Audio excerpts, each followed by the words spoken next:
नमस्कार, मैं हूं आशीष और आप देख रहे हैं आशीष कॉमर्स क्लासेस। मेरे प्रिय विद्यार्थियों, हम लोग अपने वीडियोस में चर्चा कर रहे थे इनकम टैक्स की।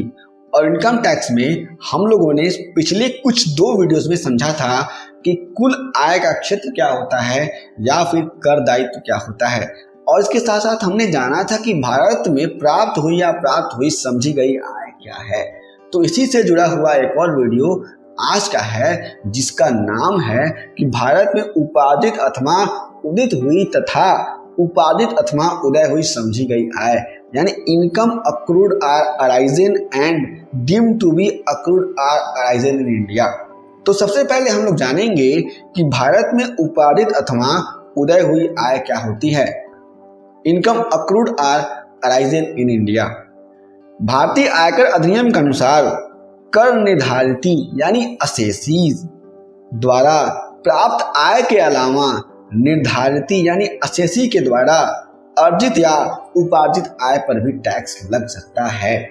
यानी कोई भी आय किसी भी असेसी को प्राप्त हो रही है, उसके अलावा कोई भी आय उसने उपार्जित किया है या फिर उदय किया है, उदित हुआ है उसके द्वारा, तो उस पर भी उसको टैक्स देना पड़ेगा।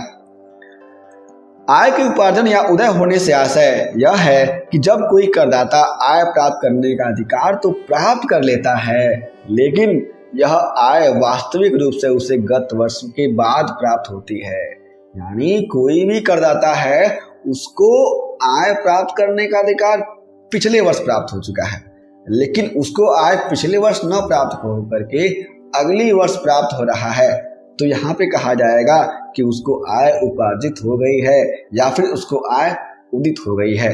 जैसे कोई भी व्यक्ति है, उसको 5 लाख रुपए प्राप्त करने का अधिकार पिछले वर्ष प्राप्त हो चुका कि उसको 5 लाख रुपए मिलेंगे, लेकिन उसके खाते में उतने पैसे नहीं मिले, उसके हाथ में उतने पैसे नहीं आए, तो क्या होगा। इस कंडीशन में हम लोग समझेंगे कि उसको आय उपार्जित हो गई है। आय की ऐसी प्राप्ति यदि गत वर्ष के बाद भी होती है तो भी आय का उपार्जन या उदय होना उसी संबंधित गत वर्ष में माना जाएगा। वही बात कहा गया है कि आय अगले वर्ष प्राप्त होगा, तब भी हम लोग समझेंगे कि पिछले वर्ष से प्राप्त हुआ है। जब कभी भी आय के उपार्जन की बात की जाती है तो इस स्थिति में मायने यह नहीं रखता कि आय किस स्थान से प्राप्त हुई है। हम लोग ये नहीं देखते हैं किस स्थान से आय प्राप्त हुई है, इस बात को समझना है। व्यवसाय के अनुसार आय का उपार्जित होना उस स्थान पर माना जाता है जहां माल का विक्रय किया जाता है। यहाँ पे कहा जा रहा है जहां पर किसी भी वस्तु का विक्रय होगा। कोई भी कंपनी है, उसने सामान बनाया, उस सामान को बनाने के बाद से उसका विक्रय कहाँ पे होगा, जहां पे बेचा जाएगा, उसको हम लोग समझेंगे कि वहां से आय प्राप्त हुई है। इसका विक्रय के लेन देन के नियंत्रण एवं निर्देशन से कोई संबंध नहीं है। इससे कोई संबंध नहीं है कि उसकी फैक्ट्री कहाँ लगी हुई है, उसका ऑफिस कहाँ है। जैसे यदि माल भारत के बाहर से खरीदकर भारत में बेचा जाता है तो संपूर्ण आय भारत में उपार्जित होगी। कोई भी मान लीजिए चाइना का फोन है, उसको भारत में लाकर के बेचा जा रहा है खरीद कर, तो इस कंडीशंस में हम लोग समझेंगे कि आय जो है भारत में उपार्जित हुई है और उस पर टैक्स भी भारत में ही लगेगा। लेकिन बिक्री भारत के बाहर की जाती है तो आय का उपार्जन भारत के बाहर होता है। इस बात को समझना है कि कोई भी भारतीय सामान है, उसको हम लोग भारत के बाहर ले जाकर के बेच रहे हैं तो उसका उपार्जन भारत के बाहर माना जाता है। जैसे कोई भी टाटा का प्रोडक्ट है जो विश्व लेवल पर लोग पसंद करते हैं, उसको नेपाल में ला करके बेचा गया तो उसकी जो आय है वह नेपाल में उपार्जित हुई मानी जाती है। अब हम लोग बात करते हैं कि भारत में उपार्जित अथवा उदय हुई समझी गई आय की। इसके पहले हम लोगों ने जाना है कि भारत में उपार्जित अथवा उदय हुई आय। अब हम लोग समझेंगे कि भारत में उपार्जित अथवा उदय हुई समझी गई आय। Income deemed to be accrue or arise in India. कुछ आय ऐसे भी हैं जो भारत में उपार्जित अथवा उदय नहीं होती, लेकिन आयकर अधिनियम के प्रावधानों के अनुसार भारत में उपार्जित अथवा उदय हुआ मान लिया जाता है। तो कहा जा रहा है कि कुछ आय होती हैं जो भारत में उपार्जित नहीं होती हैं, न ही उदित होती हैं, लेकिन इनकम टैक्स कहता है कि उसको भी पकड़ लो, उसको भी समझ लो कि वह भी भारत में ही उपार्जित या उदित हुई आय है। इस तरह की आयें कुछ निम्न होती हैं, उसको हम लोग जानते हैं। पहला है वे समस्त आयें जो भारत में किसी व्यवसायिक संबंध के माध्यम से उपार्जित अथवा उदय हुई हो।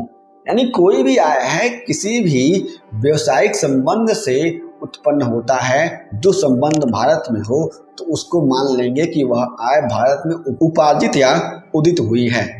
आयकर अधिनियम के अनुसार यदि कोई अनिवासी भारत में ऐसी क्रियाएं करता है जिससे लाभ या प्राप्तियां होती हैं तो ये क्रियाएं व्यवसायिक संबंध के अंतर्गत आती हैं। इस बात को समझना है कि कोई भी व्यक्ति है जो अनिवासी है वह ऐसी क्रियाएं करता है जिसके द्वारा उसको आय भारत से प्राप्त होती हैं, तो इस कंडीशंस में उस आय को भारत में उपार्जित या उदय हुई समझी गई आय मान लिया जाता है।